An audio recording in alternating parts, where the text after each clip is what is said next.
Welcome to a very special edition of History in the Rough. I'm Nigel Woolbury, and we're in the heart of Fredericksburg, Virginia, at the Rising Sun Tavern.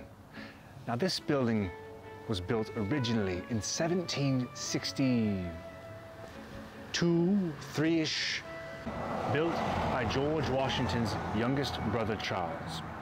It was converted into a tavern in 1792 and became a national landmark in 1964. The tavern was once a stagecoach stop, a post office, and was originally known as the Eagle Tavern until its liquor license was revoked in 1827.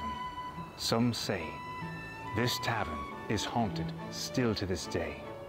The ghost that haunts the tavern right behind me is known as John Fraser. John Fraser was a previous owner of this residence and has been known to tug on the skirts of the women that have worked inside.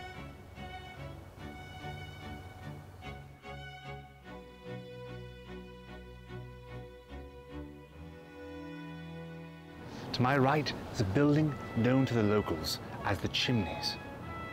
This building was first built by Charles Yates in 1772, later owned by a Scotsman. His name, John Glassell.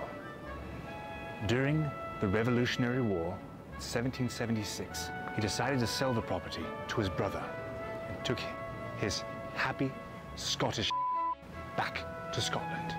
The Chimneys, just like many of the buildings here downtown, are haunted. That's why we're here tonight. The ghost inside these walls here has been known to haunt those that play music. One young girl was playing piano and singing one day, and something walked in, sat next to her, and put its hand right on her shoulder. Another, a mother that was living here, came into her son's room late at night. There was a small apparition of a young boy lying next to her son. When asked what had happened the next day, the young boy replied, "There was no one here, mother. Get the f*** out." Here we are in the graveyard of St. George's Episcopal Church. This church right here is the very first in the city of Fredericksburg. 1730 it was built.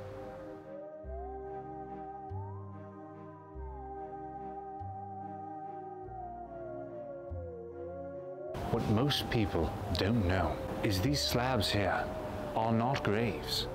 They're in fact sacrificial altars that were used by George Washington and his mother Mary and the Freemasons here on the grounds of the Episcopal Church of St. George's in Fredericksburg. A lady in white haunts St. George's Church. It was early one evening in 1858 when this ghostly spectre first appeared. A young woman who sang in the choir arrived early for practice and found the church nearly dark. Miss McCarthy ascended the stairs to the choir loft where a single lamp was burning. Glancing down into the church vestibule, Miss McCarthy was astonished to see a lady in white, her face covered in a veil, kneeling at the altar. The mysterious woman rose from her prayers, turned and looked at Miss McCarthy. Beneath the veil, Miss McCarthy saw the woman's sad and troubled face, but just as Miss McCarthy was about to call to her, the lady in white disappeared into the air. Thank you all so very much for joining me on this very special History in the Rough, where we covered 3 of the many haunted locations here in Fredericksburg. I'm now standing on the stairs in front of St. George's Church, where George Washington actually slapped his mother. Another ghost that haunts this location is Colonel Fielding Lewis. Lewis was the second cousin of the uncle of the nephew of Martha Washington, who is known historically as a I'm Nigel Woolbury. Thank you.